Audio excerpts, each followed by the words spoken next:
All right, well, Cheryl Tan joins us once again for our very popular segment here, the What's Your Problem? And a lot of people do start the new year off. We've been talking about it all week as a way to tackle maybe some new goals. Resolutions, we all made them, but unfortunately by mid-year those goals can get lost in the shuffle. So I sat down with a local woman who's been coaching entrepreneurs for years about sticking with the plan and taking action. She has solutions for people who want to take control of their lives in 2012 in today's What's Your Problem? 2012 is finally here, and for many it really feels like a fresh new start after a rocky past couple of years. Here chatting with Michelle Pippin, a business consultant, to help us start a plan for this coming year with clear goals. Thanks for inviting us into your office today. Absolutely. Thank you for being here. Not much on this table other than your papers and that Rubik's Cube. Likely there's a reason for that. Right. Actually, I wasn't just bored, waiting for you. There are over 8 billion different combinations to this little thing. But there's only 3 things that you need to do to achieve the goals that you set for yourself in 2012. There's only 3 steps. And so a lot of times I feel like there are people out there who want to make the simple complicated. Let's talk about goals. Okay. And finding the goal is one thing, but meeting that goal is another. Absolutely. Finding the goal, setting the goal, that's fun. But one of the reasons that New Year's resolutions have such a high failure rate is because we're not very specific about the goal. We'll do things, we'll set general goals like, I want to lose weight.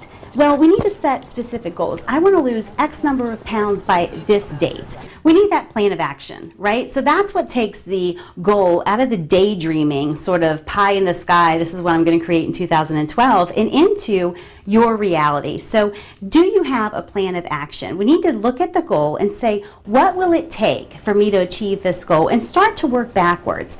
So part of that plan of action, I know, means having the tools to get the job done. What kinds of things do you recommend? Well, one, you want to make sure that your plan of action is clear. You know exactly what's going to be required of you every day or every week in order to reach the goal. But also, you want to create the space that you are going to need to achieve that goal. And so space can be anything from mental space to space on your calendar, your schedule, to physical space. I love my office because it gives me a place to come to really do my work without interruption. We want to ask ourselves really, really honestly, now that I know what it's going to take to achieve this goal, am I willing to do what it takes? Sometimes we're not, and that's okay. That's all right. But we have to be honest about that. And I start all of my client relationships with asking, once we've identified exactly what they want to achieve, we immediately go to this question. If you and I are sitting here in 6 months and you have not achieved that goal, what do we blame it on, right? Because the things that really derail us, they're not surprises, right? They're the same sort of things that derail us in every area of our lives. We plan to meet those obstacles, and we create a plan to defy those obstacles. And I feel like in 2012, we're now ready to take action. We're ready to say, you know what, if it's to be, it's up to me. I'm ready to make some things happen in my life, whether that's health or wealth or their career or their family. People are ready to take action, so I think it's an exciting time. Great sitting down and talking with her. It really feels like the start of this year feels different. I don't know if you agree with me, but there seems like to be just a change just from the last couple of years.